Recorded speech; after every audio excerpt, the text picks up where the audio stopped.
Coach, let's talk obviously about Dylan Sampson and the day he had. What did you like about what he did on the field, and how impressed were you with the way he carried himself, not getting to play the week before, and how he went about business? Right. Well, first of all, I think the way that he ran the ball was extremely well. We talk about a lot of times in our room about teach tape, and the way he pressed the double teams, made a decision at the last second, full speed decision, and then you kind of saw a lot of the natural ability kind of expose itself in the open field, breaking tackles, being able to use his off arm to try to stiff arm guys and stuff like that, and get away from bodies. So just the amount of work that he's put in to work on his craft, to make sure he understands the game plan, and just make sure he understands where those free hitters are down in and down out.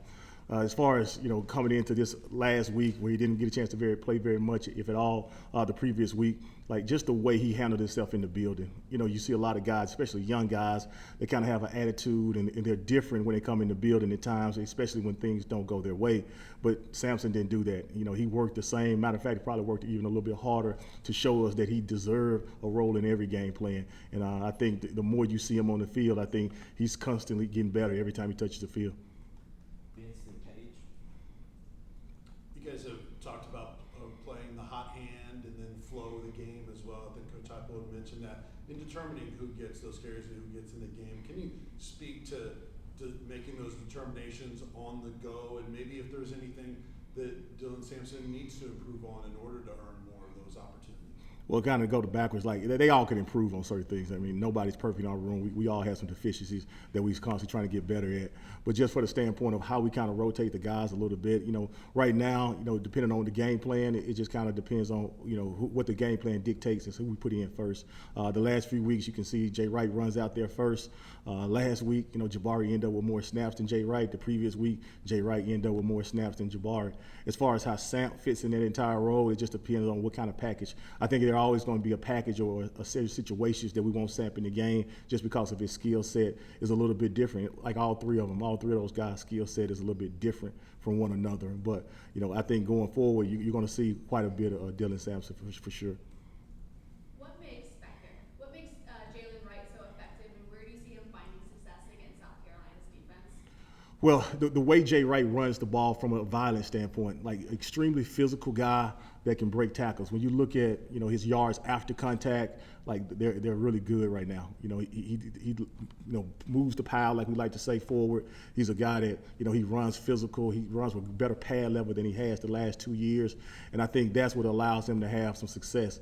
As far as like where he fits in South Carolina, I mean, just do the little things at a high level. That's really all it's about. He doesn't have to do anything special outside of framework what he normally does. Just do all those little things like we talk about. Ball security is what he's got really good at, pressing the double teams, being able to read the blocks, protection, making sure his eyes and discipline is to the right place.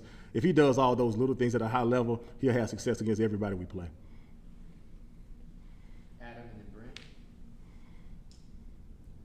When you're trying to figure out which running backs play, who gets snaps, how much do you look at what the offense needs overall, not just which running back is in the flow of the game, but what the offense needs? Definitely, I think that's where it all starts. Like you take a couple of weeks ago against Florida, we didn't get as many snaps as we would like during the game. We found ourselves in a position where we had to play catch up some. So from a standpoint of maybe throwing the ball a little bit more, pass protection, obviously Jay Wright and Jabari are a little bit bigger than Dylan Sampson. So those were some situations where we felt like, hey, we got to get a little bit stouter guy. But then as the Florida game goes, if it's going back and forth, there's always going to be a situation where you need that certain like burst or that pop that Sampson gives you in the game. Obviously, he can catch the ball on the perimeter extremely well, and he's what we call a space guy. When he gets the ball in space, it is hard to tackle him. He can make defenders miss. He has a really good feel of bodies and spatial awareness around him. Overall, as a whole, how would you grade through 4 games the pass protection of your running backs? What do you like what they're doing? What would you like to see them improve on? I do think they're probably rated a B+ right now. From a standpoint of, I like where their eyes are in the protection. I like they always are where they're supposed to be. I do want to see more physicality at the point of attack, making sure there's nobody at all around Joe or whatever quarterback's in the game. So the physicality standpoint has to continue to improve. But as far as, the pad level and where their eyes are starting, they rarely, if at all, I think in the last 4 games, really ever out of position. It's just about making sure they're more physical at the point of attack. Patrick and Casey. Coach, what do you see in South Carolina's defense? What are going to be the keys for your position group and kind of the run game and the offense as a whole? Well, the front seven is really good. I'm really impressed with the linebacker position. Those guys fly around. They're really aggressive, physical. You can see the improvement that they had in that group from year to year over the last few years that we've been playing them. I think in my position, specifically, we just got to do a really good job of continuing to run with physicality in between the tackles. There's going to be tough, tight runs, and those windows and those lanes are going to be smaller as we get into more SEC play. Some of those other games, sometimes that grass that the offensive line is creating is extremely big because of the competition that you're playing. Man, in the SEC, it is not like that. Those grass or those seams become smaller and smaller, and when they do open up, they close a lot faster just because of the people that we're playing. So we got to do a great job of seeing those, making decisive decisions, and accelerating when we get that opportunity. When you look at that South Carolina defense, is there one running back that you have, whether it be Samson, Jabari, or Jalen, that really you feel can emerge and you feel the most confident with giving the ball to? I know you mentioned how different games present different opportunities. Is there one that you think really fits the mold to be able to have success against South Carolina? Man, it's interesting you asked that question because we just had a conversation about that in the meeting room the other day about how all three of those guys' skill set is distinctly different, and they have nothing but ultimate trust from our coaching staff. I think all of them, I never know who's going to have the big game. It's been Jalen, obviously it's been Jabari over the years as well. Now you see Samson emerging. Like all three of them guys present a different skill set, and it's just really about the flow of the game. There may be an opportunity for Jabari or Samp or whoever to go out there and catch something on the perimeter or break a tackle in the backfield. And next thing you know, it's 60, 70 yards because they all have dynamite quickness and speed as well. So I really don't ever know who's going to get that opportunity. I can't tell you this. We trust them 100%, whoever goes in the game. Wes and Vince. Jerry, I guess there are still some places where you might see a guy get 25 plus carries in a game, but it seems like those days for the most part are done. And in terms of the camaraderie, the chemistry you need in that room, how much more important is that maybe than it has been in the past in terms of those guys having to understand, listen, I might get 20 one week, I might get 8 the next week, and that's just how it is.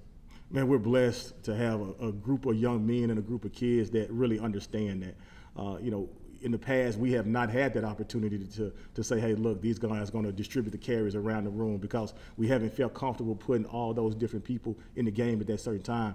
And now what you see is over the course of years, Jalen has had some injuries over the years. Jabari's had some injuries over the years. So now, you add the addition to Dylan Sampson, his role is increasing. I think they welcome that opportunity to understand that, hey, as a team to get where we're trying to go and to accomplish our goals, we're going to all have to be here for one another. And the selflessness that they have, that's really extreme. That's different than what you see across the country right now. You don't really see that. There may be a time, though, this coming year where one of those guys may have to have 25 carries a game. It just depends on what the flow of the game kind of dictates. Right now, we haven't had that luxury, but you do see guys getting 20-plus touches, whether we throw the ball to them on the perimeter or whether we do some different things with them in the backfield. Last one, Vince, and then we have Coach Gardner. Coach, you saw Joe had the big run on the first play. Can you explain that as a coach in detail, just how much that will help your run game to have that running threat on those option looks from the quarterback position? Oh, that's huge. Like the ability to have a running quarterback or a true dual-threat quarterback, especially one that can cross the goal line with speed like Joe did on the long run, I mean, that presents some problems all the time. So whether it's more opportunities for the running backs because, those defensive ends or those linebackers, they're in their read keys, they understand that the quarterback is a valuable threat. It changes the box. It changes what it looks like on the roof as well from the safety position. So, there's a lot of things that having that dual-threat style of quarterback can open up for us. It creates more touches for us, which, they're all welcome to that. Thank you, Coach. Thank you.